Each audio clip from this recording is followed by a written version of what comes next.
ఇస్రో తాజాగా చేపట్టిన PSLV C-62 rocket ప్రయోగంలో సాంకేతిక సమస్య ఏర్పడింది. అన్వేష్ ఉపగ్రహాన్ని కక్షలోకి తీసుకువెళ్లిన రాకెట్లో ఈ సమస్య తలెత్తింది. దీంతో మూడో దశ చివరిలో రాకెట్ నిర్దేశించిన మార్గంలో వెళ్లలేదని ఇస్రో వర్గాలు తెలియజేశాయి. కాగా సాంకేతిక సమస్యకు దారితీసిన కారణాలను నిపుణులు విశ్లేషిస్తున్నారు.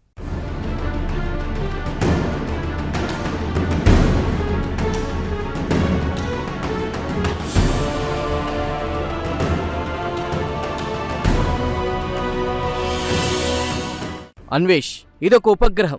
భారతదేశ రక్షణ రంగానికి ఎంతో కీలకమైన ఉపగ్రహం ఇది. కాగా అన్వేష్ను సాంకేతికంగా EOSN-1 అని కూడా అంటారు. అయితే ఇది టెక్నికల్ పరిభాష. కాగా భారత అంతరిక్ష పరిశోధన సంస్థ ఇస్రో తాజాగా చేపట్టిన పిఎస్ఎల్వి C-62 రాకెట్ ప్రయోగంలో అన్వేష్ ఉపగ్రహం కీలక పాత్ర పోషిస్తోంది.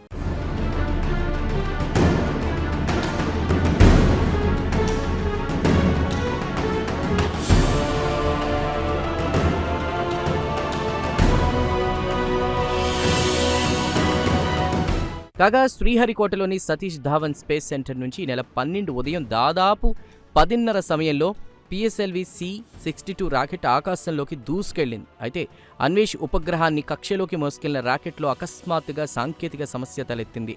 దీంతో రాకెట్ నింగిలోకి వెళ్లడంలో అంతరాయం ఏర్పడింది.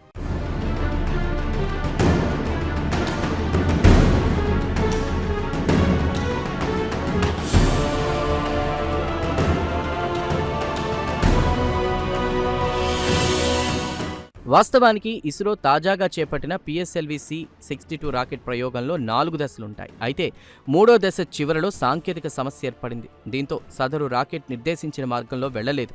దీంతో ఇస్రో అధికారులు నిరాశకు గురయ్యారు. అయితే వెంటనే నిస్తేజం నుంచి కోలుకున్నారు. అసలు సాంకేతిక సమస్యకు దారితీసిన కారణాలు ఏవై ఉంటాయన్న దానిపై విశ్లేషణ చేయడం ప్రారంభించారు. అతి త్వరలోనే ఈ విశ్లేషణ పూర్తవుతుందన్నారు ఇస్రో చైర్మన్ వి నారాయణన్.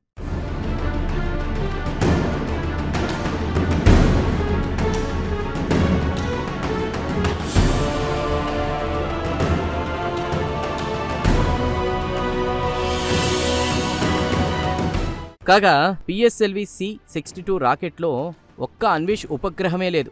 అన్వేష్తో పాటు అనేక విదేశాలకు చెందిన మొత్తం 14 చిన్న ఉపగ్రహాలు కూడా ఉన్నాయి. అయితే రాకెట్ ప్రయోగం మొదటి 2 దశలు సాఫీగానే నడిచింది. మూడో దశలో సదరు ఉపగ్రహాలను కక్షలోకి ప్రవేశపెట్టే సమయంలో అంతరాయం ఏర్పడింది. కాగా ఈ ఏడాది భారత అంతరిక్ష పరిశోధన సంస్థ చేపట్టిన తొలి ప్రయోగం ఇదే కావడం విశేషం.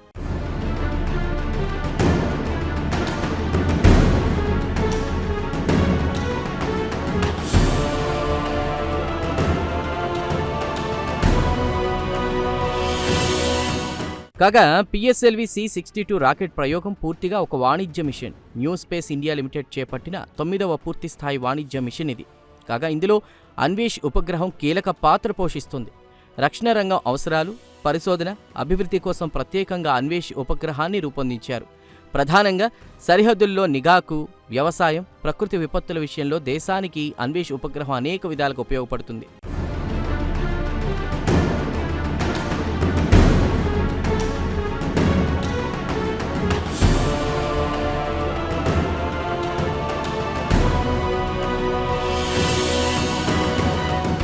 ఏమైనా పిఎస్ఎల్వి C-62 రాకెట్ ప్రయోగం సాంకేతిక సమస్యలను అధిగమించి మరోసారి విజయవంతమవుతుందని యావత్ భారతదేశం ఆశిస్తోంది.